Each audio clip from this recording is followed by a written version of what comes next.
प्रदीपकार की जो प्रथम पंक्ति है, द्रव्य पक्षे द्रव्यस्य अनित्यत्वाद अर्थ ग्रहणम संबंध विशेषणार्थम उपात्तम, उस पे लिख रहे हैं, उसकी भूमिका बना रहे हैं। क्योंकि ये पंक्ति प्रथम पंक्ति क्यों लिखी प्रदीपकार ने, कि जैसे ही समाधाता ने सिद्धे शब्दे और अर्थ संबंधे ऐसा विग्रह करके दिखाया ना, तो कोई कह सकता है कि फिर तो आपको कुल मिला के, अब देखो इस सिद्धे शब्दे अर्थ संबंधे च, इसमें अर्थ क्या है? शब्द को नित्य मानकर और संबंध को नित्य मानकर शास्त्र प्रवृत्त हुआ है। मुख्य अर्थ तो यही है ना। अर्थ संबंध में तो तत्पुरुष समास है, अर्थ ही सह संबंध कर लो, चाहे अर्थ से संबंध कर लो, कोई भी समास करोगे तो भी मुख्यता किसकी है? संबंध की। स्पष्ट हो रहा है? अर्थ संबंध, ये समस्त पद मान लिया ना अभी इस वाले विग्रह में, तो समस्त पद में या तो तृतीय तत्पुरुष मानोगे या षष्ठी तत्पुरुष मानोगे, दोनों तरह से है तो तत्पुरुष ही। और तत्पुरुष कैसा समास होता है? किसकी प्रधानता वाला? उत्तर पद की, पदार्थ की प्रधानता वाला। उत्तर पदार्थ प्रधानः तत्पुरुषः प्रायेण भवति। तो उत्तर पदार्थ की प्रधानता है तो जिज्ञासु, कोई जिज्ञासु कहेगा तो फिर तो आप अर्थ को ग्रहण भी क्यों कर रहे हो? अर्थ के ग्रहण की भी कोई आवश्यकता नहीं है, इतना ही कह दो सिद्धे शब्दे सिद्धे संबंधे च, है ना। क्योंकि शब्द का अर्थों के साथ संबंध होगा, ये तो अपने आप ही गम्यमान है। और आपको कहना तो इतना ही है कि शब्द को नित्य मान करके और संबंध को नित्य मान के ये शास्त्र प्रवृत्त हुआ है, इतना ही तो कहना है ना। तो इस पक्ष में तो अर्थ ग्रहण करना व्यर्थ है। कौन से पक्ष में? द्रव्य पदार्थ में। द्रव्य पदार्थ में अर्थ ग्रहण करना व्यर्थ है। कोई ऐसा कहे तो उसको उत्तर दे रहे हैं प्रदीपकार, ठीक है। नन्वेवम अर्थ ग्रहणम व्यर्थम, वार्तिक में अर्थ ग्रहण करना व्यर्थ है। द्रव्य पक्ष यदि आप लेते हैं, द्रव्य पदार्थ को मान करके यदि अर्थ करते हैं तो अर्थ ग्रहण करना व्यर्थ है। ऐसा कोई कहे कि व्यर्थ है और एक तरह से दोष युक्त ही है, अधिक ग्रहण कर रहे हो, तो उसका उत्तर दे रहे हैं प्रदीपकार कि नहीं, वहां भी अर्थ ग्रहण की सार्थकता हो जाएगी। किस तरह से सार्थकता हो जाएगी? द्रव्य पक्षे द्रव्यस्य अनित्यत्वाद अर्थ ग्रहणम संबंध विशेषणार्थम उपात्तम। इसको और ठीक से समझिए। जैसे ही जिज्ञासु ये प्रश्न कर रहा है ना, अथ द्रव्य पदार्थे कथम विग्रह कर्तव्य, तो जिज्ञासु का मतलब सीधे सीधे ये है कि अगर द्रव्य पक्ष लोगे और विग्रह वही रखना चाहोगे, सिद्धे शब्दे सिद्धे अर्थे सिद्धे संबंधे च, तो इस पक्ष में तो सिद्धे अर्थे ये व्यर्थ है ना, बनेगा ही नहीं, क्योंकि सिद्धे अर्थे तो है नहीं, अब ये तो अनित्य अर्थ हो गया, तो सिद्धे अर्थे होगा नहीं ना। तो सीधा सीधा जिज्ञासु कहेगा कि द्रव्य पक्ष में तो आपका अर्थ ग्रहण करना व्यर्थ हो गया, ठीक है। उसको वहीं से जोड़ लीजिए। जैसे ही जिज्ञासु प्रश्न कर रहा था द्रव्य पदार्थे कथम विग्रह कर्तव्य, तो उसका अभिप्राय ये भी है साथ में कि अगर पिछली बार की तरह से आप करोगे विग्रह वाक्य, तो फिर इस पक्ष में आपका अर्थ ग्रहण करना तो व्यर्थ है ना। तो अर्थ ग्रहण को व्यर्थ बताया, तो फिर भाष्यकार ने भी कहा कि नहीं, हम वैसा विग्रह कर नहीं रहे, और प्रदीपकार ने भी उस बात का समर्थन किया है कि इस पक्ष में हम अर्थे का सिद्धे के साथ समानाधिकरण नहीं करेंगे, ठीक है। फिर अर्थे को कहाँ जोड़ोगे, तो उसको बता दिया, उसको संबंध का विशेषण बना देंगे, ठीक हुआ। चलिए, नन्वेवम अर्थ ग्रहण ननु एवं अर्थ ग्रहणम व्यर्थमताः द्रव्य पक्षेति योग्यता। प्रदीपकार की पंक्ति, अनित्य अर्थे कथम संबंधस्य नित्यता इति चेत योग्यता लक्षणत्वात् संबंधस्य। तो योग्यता क्या है? उद्योतकार कह रहे हैं बोध जनकत्व योग्यता एवं अत्र योग्यता। इस संदर्भ में, शब्द के संदर्भ में, शब्द और अर्थ के संदर्भ में, शब्द और अर्थ का परस्पर संबंध, वो संबंध क्या है? योग्यता। वो योग्यता क्या लेंगे हम? शब्द को अर्थ, शब्द में अर्थ को कहने की योग्यता, यही तो लेंगे सीधे सीधे, बहुत सरल भाषा में। शब्द में अर्थ को कहने की योग्यता और अर्थ में शब्द के द्वारा कहे जाने की योग्यता, यही तो शक्ति है। यही तो योग्यता है यहाँ पे, तो उसी को लिखा है बोध जनकत्व योग्यता। योग्यता क्या है यहाँ पे? बोध जनकत्व। बोध जनक माने ज्ञान को उत्पन्न करने की योग्यता, ठीक है, ज्ञान को उत्पन्न करने की योग्यता। किसका ज्ञान? अर्थ का, ठीक है, अर्थ के ज्ञान को उत्पन्न करने की योग्यता ही यहाँ योग्यता है। और वो योग्यता क्या है? उसको दूसरे शब्दों में कहें तो तादात्म्य। शब्द और अर्थ का तादात्म्य है, इसीलिए शब्द में अर्थ का बोध कराने का सामर्थ्य है। तदुक्तम भाष्ये, तदुक्तम भाष्ये नित्योह्यर्थवतामिति। नित्यो ही अर्थवताम, अर्थवताम को खोल दिया युद्धोत्कार ने। अर्थवताम केशाम? शब्दानाम। अर्थवान कौन है? शब्द। अर्थवताम शब्दानाम इत्यर्थः। ननु तादात्म्यस्य संबंधत्वे कथम तस्य नित्यत्वम् इति चेत न। और अगर तादात्म्य को ही हम संबंध मानते हैं तो उस संबंध का नित्यत्व कैसे होगा, यदि कोई ऐसा प्रश्न करे। क्योंकि तादात्म्य को संबंध मान रहे हैं और अर्थ तो नष्ट हो गया। तादात्म्य, फिर तादात्म्य तो दो में होगा ना, कम से कम एक में ही तो तादात्म्य होता नहीं। और आप संबंध का स्वरूप क्या बता रहे हैं? तादात्म्य। और तादात्म्य में से जब केवल शब्द रह गया, अर्थ नष्ट हो गया, तो फिर वो जो तादात्म्य रूप संबंध है वो कहाँ रहा? रहा नहीं। तो फिर आप उसको नित्य कैसे बता रहे हैं संबंध को? ये अलग ढंग से प्रश्न कर दिया इन्होंने। है तो प्रदीप जैसा ही, अनित्य अर्थे कथम संबंध से नित्यता, लेकिन यहाँ शब्द प्रयोग अलग हो रहा है। संबंध के स्थान पर ये तादात्म्य शब्द को ले आए। ननु तादात्म्यस्य संबंधत्वे कथम तस्य नित्यत्वम। तादात्म्य का संबंधत्व मानने पर, माने तादात्म्य को ही संबंध मानने पर आप उस संबंध का नित्यत्व कैसे दिखाएंगे? ऐसा यदि कहते हैं तो इति चेत न। यदि ऐसा दोष आपको दिख रहा है तो ये दोष नहीं है। क्यों?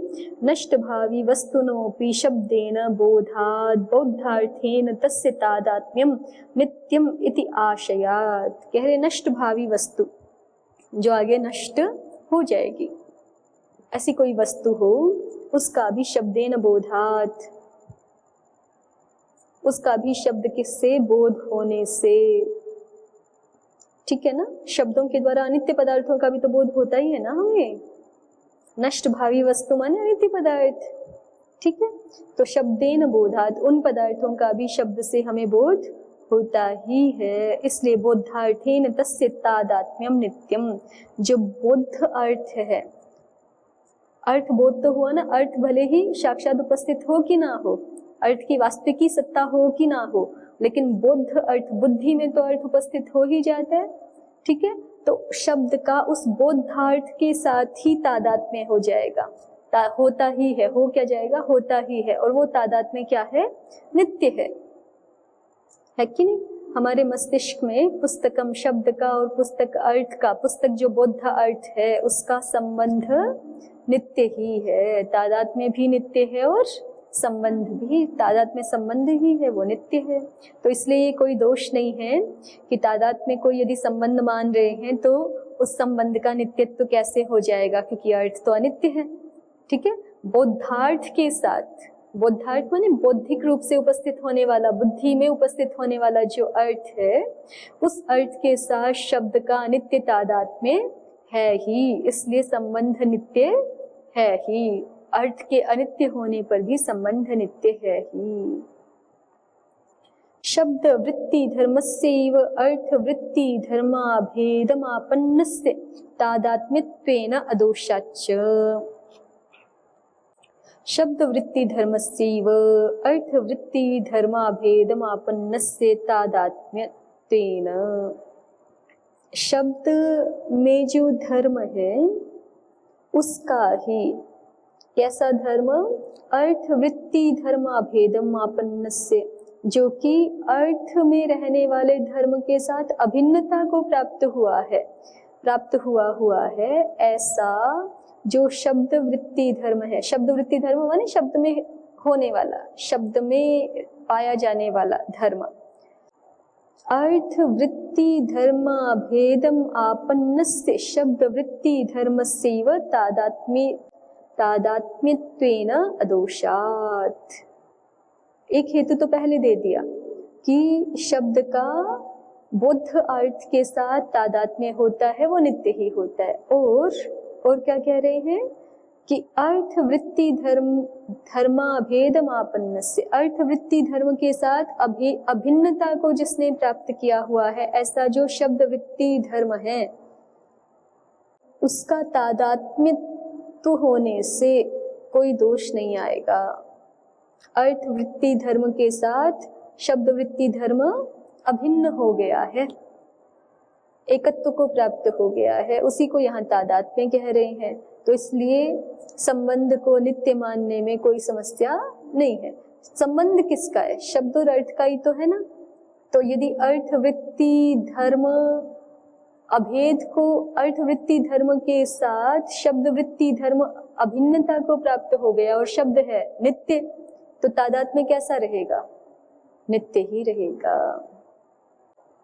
माने ये कहना ऐसा चाहते हैं कि अर्थ वृत्ति धर्म के साथ अभेद को प्राप्त हो गया है शब्द वृत्ति धर्म, ठीक है, इसलिए तादात्म्य नित्य ही रहेगा। आगे देखिए, शब्दस्य च नित्यत्वादिति आकाशवत्तनिष्ठः शब्दोपि नित्यः। जैसे आकाश नित्य है तो उसी के समान आकाश में निष्ठ शब्द भी नित्य ही है। व्यंजका भावातु न सर्वदोपलम्भः इति भावः। अब कोई कहे शब्द नित्य है तो कोई भी व्यक्ति शांति से तो बैठ नहीं सकता। शब्द हमेशा कान में जो है वो गूंजते रहने चाहिए, हमारे शब्द तो नित्य हैं। तो कह रहे हैं कि नहीं, नित्य हैं तो भी जो है वो, तो भी उनकी सर्वदा उपलब्धि नहीं होती। क्यों? व्यंजका भावात, व्यंजक हमेशा नहीं कार्य कर रहा होता, नहीं उपलब्ध होता, तो इसलिए शब्द होते हुए भी उपलब्ध नहीं होते व्यंजक के अभाव के कारण से। ठीक है ना? व्यंजक के अभाव के कारण से। उदाहरण दिया था ना, जैसे कि इस मान लीजिए इसी कक्ष में अंधेरा है तो वस्तुएं तो 24 घंटे यहीं रखी हैं, लेकिन फिर भी हमें 24 घंटे उपलब्ध नहीं होंगी। जब हम टॉर्च लेके आएंगे तभी उपलब्ध होंगी, या कोई प्रकाश लेके आएंगे तो ही उपलब्ध होंगी। तो ऐसे ही आकाश में शब्द तो नित्य रूप से विराजमान है, हर काल में है, लेकिन हमें तब उपलब्ध होगा जब कोई व्यंजक कारण होगा। अब जैसे मैं बोल रही हूँ तो ये मेरा जो बोलना है, ये जिह्वा आदि का जो प्रयास है, वो सारा का सारा व्यंजक ही है ना। करण, स्थान, प्रयत्न, ये सब मिलकर के व्यंजक बन जाते हैं शब्द की उपलब्धि में। ठीक है? या कोई हम वाद्य आदि बजाते हैं तो वो वाद्य जो है वो व्यंजक बन जाता है उस ध्वनि विशेष की उपलब्धि में। मूल पर वापस आइए। इतनी बात स्पष्ट हो गई। अथ कम पुनः पदार्थम मत्वा एष विग्रह क्रियते सिद्धे शब्दे अर्थे संबंधे चेति। समाधाता ने कहा कृतिमित्याह। जिज्ञासु ने पूछा कुत एतत्। समाधाता कृतिर्हि नित्या द्रव्यम अनित्यम। जिज्ञासु अथ द्रव्ये पदार्थे कथम विग्रहः कर्तव्यः। समाधाता सिद्धे शब्दे अर्थ संबंधे चेति नित्यो ह्यर्थवताम् अर्थैर् अभिसंबंधः। अभी आगे समाधाता ही बोल रहा है कि अथवा द्रव्य एव पदार्थे एष विग्रहो न्याय्यः सिद्धे शब्दे अर्थ संबंधे चेति। पहले तो द्रव्य पक्ष में क्या विग्रह परिवर्तन करके बता दिया ना वार्तिक का, कि यदि द्रव्य पक्ष मानेंगे तो विग्रह ऐसा कर लेंगे सिद्धे शब्दे अर्थ संबंधे च। क्योंकि यदि पहले वाला ही विग्रह रखें तो स्पष्ट रूप से अर्थे की व्यर्थता पर पता चल रही है, क्योंकि सिद्धे अर्थ ऐसा संबंध तो इस पक्ष में बन नहीं पाएगा, है ना। तो यदि पहले के समान ही विग्रह रखें तो फिर अर्थ इस पद की व्यर्थता हो रही है वहां पर, है ना। तो इसलिए विग्रह बदल के दिखा दिया, सिद्धे शब्दे अर्थ संबंधे चेति, ऐसा किया। लेकिन अब समाधाता थोड़े पहले सरल पक्ष बता के थोड़े जटिल पक्ष की ओर जाया करते हैं, ये उनकी शैली है। तो पहले तो सर्व सामान्य सबको समझ में आने वाला बता दिया। अब कहते हैं कि या फिर द्रव्य पक्ष में भी ना हम वही पहले वाला विग्रह भी रख सकते हैं। द्रव्य पक्ष में भी सिद्धे शब्दे अर्थे संबंधे चेति, यही वाला विग्रह हम द्रव्य पक्ष में भी रख सकते हैं। कोई समस्या नहीं आएगी। देखिए, अथवा द्रव्य एव पदार्थे, सप्तमी है ये, द्रव्य एव पदार्थे, द्रव्य को पदार्थ मानने पर भी एष विग्रहो न्याय्यः, ये विग्रह ठीक ही है, न्याय्य ही है। न्याय्य माने न्याययुक्त ही है। सूत्र बोलो, किस सूत्र से बनाते हो न्याय्य शब्द? धर्म पथ्यर्थ न्यायादन प्रेते सूत्र है ना आपका 4:4 में, न्यायाद अनपेतः न्याय्यः। 4:4 92 नंबर सूत्र है, धर्म पथ्यर्थ न्यायाद अनपेते, न्यायाद अनपेतः न्याय्यः। ठीक है ना, माने न्याययुक्त, अनपेत माने युक्त, अपेत माने अयुक्त और अनपेत माने युक्त। न्याययुक्त पक्ष ही है न्याय्यः। चलिए, अथवा द्रव्य एव पदार्थे एष विग्रहो न्याय्यः सिद्धे शब्दे अर्थे संबंधे चेति, द्रव्यम ही नित्यम आकृतिर अनित्या। अब देखिए समाधाता ने क्या बोल दिया कि हम द्रव्य पदार्थ मान के भी वही विग्रह रखेंगे और वो ठीक है, सिद्धे शब्दे अर्थे संबंधे चेति। अब कोई प्रश्न कर सकता है ना कि सिद्धे अर्थे कैसे हो जाएगा इस पक्ष में, ये तो जुड़ेगा नहीं। सिद्धे शब्दे जुड़ जाएगा, ठीक है, सिद्धे संबंधे भी जुड़ जाएगा, वो भी व्याख्याकारों ने बताया कैसे जुड़ जाएगा, है ना। भाष्यकार ने तो केवल सिद्धांत रूप से ही कहा था, नित्योष्यर्थवताम अर्थैर अभिसंबंध, उसको व्याख्याकारों ने खोल के दिखाया ना कैसे होता है नित्य संबंध अर्थ के अनित्य हो जाने पर भी। ठीक है, तो दो के साथ तो हो जाएगा, सिद्धे शब्दे सिद्धे संबंधे, सिद्धे अर्थे कैसे जुड़ेगा, तो उसको पुष्ट करने के लिए कि नहीं सिद्धे अर्थे भी ठीक है द्रव्य पक्ष में भी, उसको पुष्ट करने के लिए अग्रिम पंक्ति कही है, उसी के लिए प्रमाण रूप में द्रव्यम ही नित्यम आकृतिर अनित्या। उल्टा कह दिया ना, अभी तक क्या मान रहे थे, आकृतिर ही नित्या द्रव्यम अनित्यम। देखो पंक्ति ही है भाष्यकार की। अब कोई कहे कि भाष्यकार झूठ बोलते हैं, अभी तो बोल के आए आकृतिर ही नित्या द्रव्यम अनित्यम, और अब बिल्कुल उल्टा कह रहे हैं द्रव्यम ही नित्यम आकृतिर अनित्या।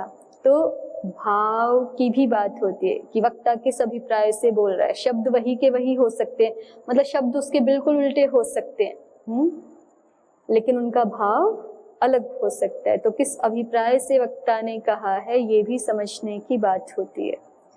तो कही तो बिल्कुल विपरीत बात है, लेकिन इसका भाव क्या है वो देखिए। अब भाष्यकार ने सिद्धांत रूप से कह दिया कि द्रव्य नित्य होता है और आकृति तो अनित्य होती है। जिज्ञासु पूछेगा कथम ज्ञायते, अभी थोड़ी देर पहले तो आप कुछ और बता के आए थे, तो अभी हम ये कैसे समझें कि द्रव्य नित्य होता है और आकृति अनित्य होती है। तो समाधाता ने बताया, देखिए इसको ऐसे समझिए, एवं ही दृश्यते लोके, लोक में ऐसा दिखता है, दिख पड़ता है, लोक में ऐसा देखा जाता है। मृत कयाचिद आकृत्या युक्ता पिंडो भवति, मृत कयाचिद आकृत्या युक्ता पिंडो भवति, मृत जो है वो किसी आकृति विशेष से युक्त होकर के पिंड बन जाती है। मृत माने मिट्टी के अलग अलग कण हैं, उसको पानी आदि से वो करके जो है उसको पिंड बना दिया जाता है, पानी से गूंथ करके उसको पिंड बना देते हैं। पिंड माने वो गुथा हुआ मिट्टी कह लीजिए। पिंडाकृतिम उपमृद्य घटिका क्रियन्ते, और पिंडाकृति का उपमर्दन करके फिर घटिका क्रियन्ते, फिर उससे घड़े बना लिए जाते हैं, छोटे छोटे घड़े, जो भी आप घटिका का अर्थ लेना चाहते हैं, उससे घटिकाएं कर ली जाती हैं।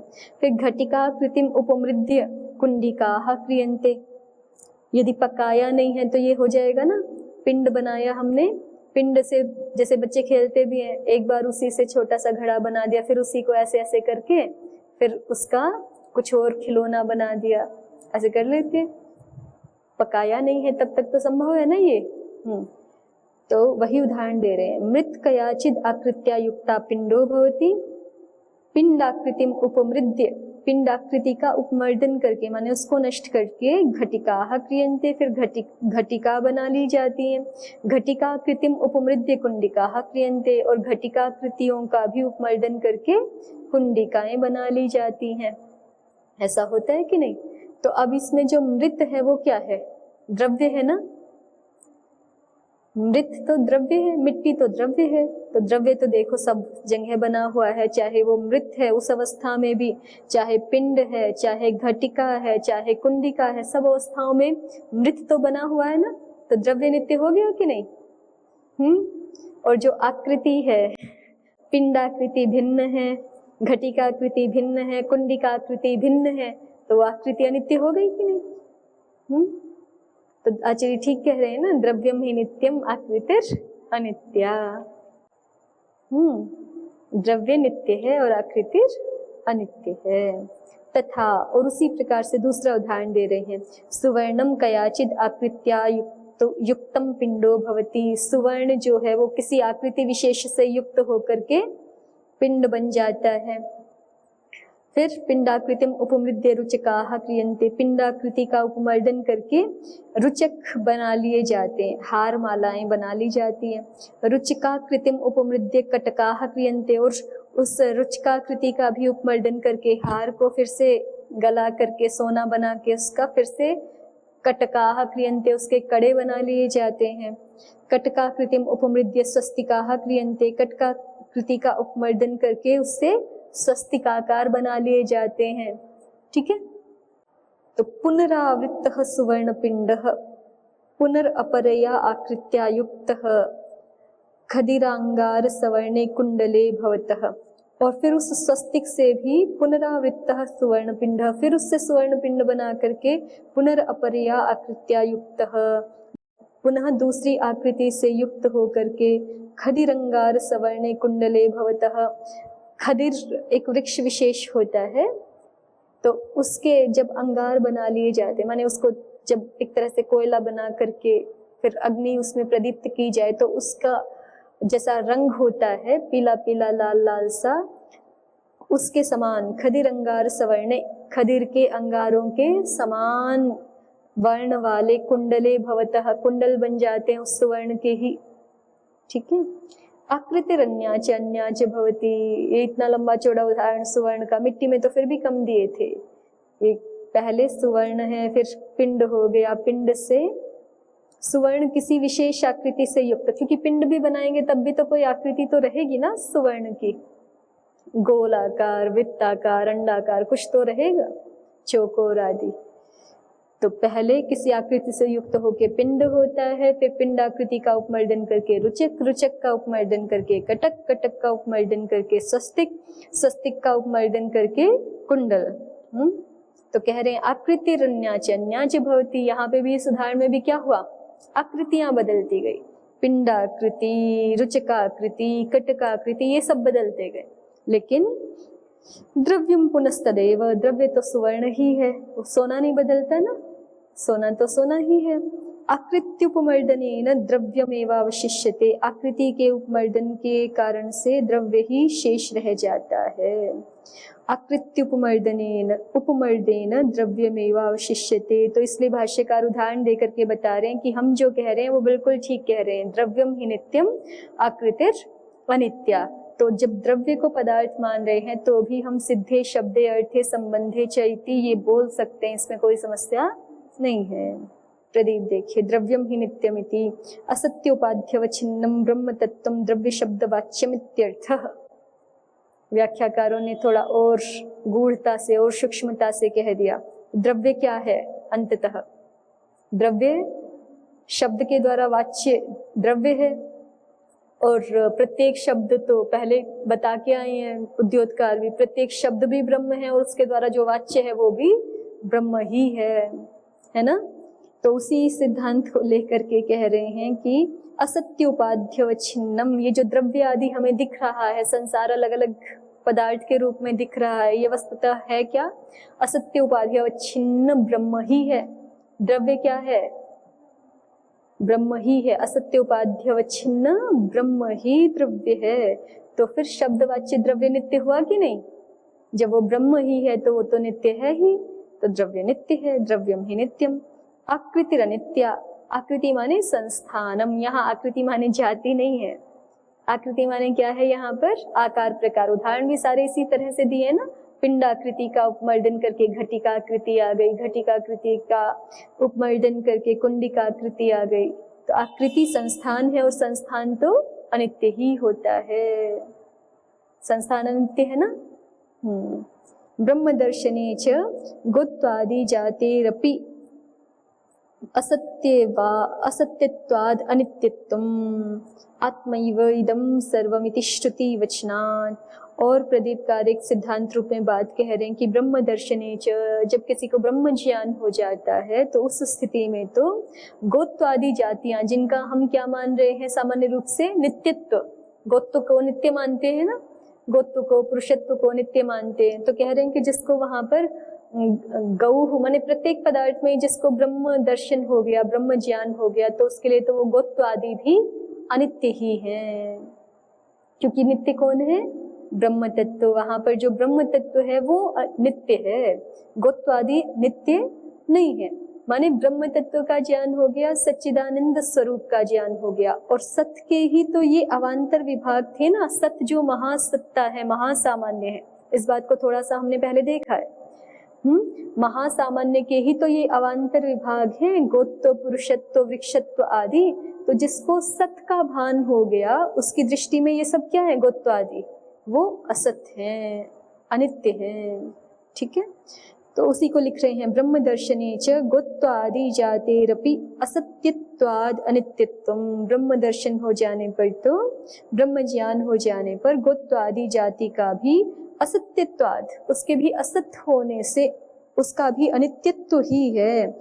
आत्मैव इदं सर्वम इति श्रुति वचनात्। और ये श्रुति वचन है, हम अपनी मर्जी से तो कह नहीं रहे कि ये सारा ब्रह्म तत्व ही है, ये सारा कुछ परमात्मा है, अपनी मर्जी से नहीं कह रहे। आत्मा एव इदं सर्वम, ये श्रुति वचन है कि ये सब कुछ जो कुछ हमें दिखाई पड़ रहा है आत्म तत्व ही है। उद्योतः ननु घटादि द्रव्यस्य कथम नित्यता इत्यताः असत्योपाध्यवच्छिन्नं ब्रह्म तत्वं द्रव्य शब्द वाच्यमित्यर्थः। आचार्य ने तो जो उदाहरण दिखाए हैं उसमें तो द्रव्य की नित्यता दिखा दी। जैसे पहले उदाहरण में मृत जो द्रव्य है उसकी नित्यता दिखा दी, दूसरे में सुवर्ण की नित्यता दिखा दी। लेकिन कोई सीधे सीधे प्रश्न करेगा कि हमारे शरीर की नित्यता कहाँ है, नहीं है ना, घट की नित्यता कहाँ है, तो उसको उत्तर देने के लिए प्रदीपकार की प्रथम पंक्ति लिखी गई है। उद्योतकार वही भूमिका बना रहे हैं कि प्रथम पंक्ति में ऐसा प्रदीपकार ने क्यों लिखा, सत्योपाध्यवच्छिन्नं ब्रह्म तत्वं द्रव्य शब्द वाच्यम इत्यर्थः। तो उसके लिए लिखा है कि कोई सीधे प्रश्न कर सकता है ना कि ननु घटादि द्रव्य से कथम नित्यता। जो उदाहरण दिए उसमें मृत की नित्यता दिखा दी एक विशेष प्रकार से, वो ठीक है, लेकिन घट की नित्यता कैसे दिखाएंगे। तो कह रहे हैं कि नहीं, घट भी नित्य है। क्यों? क्योंकि घट द्रव्य है और प्रत्येक द्रव्य क्या है, अंततः असत्योपाध्यवच्छिन्न ब्रह्म ही है। प्रत्येक द्रव्य असत्योपाध्यवच्छिन्न ब्रह्म तत्व ही है, और जब वो द्रव्य ब्रह्म तत्व है तो ब्रह्म तत्व तो नित्य है, इसलिए द्रव्य भी क्या है, नित्य है, चाहे वो घट हो, पट हो, हमारे शरीर हो, कुछ भी हो।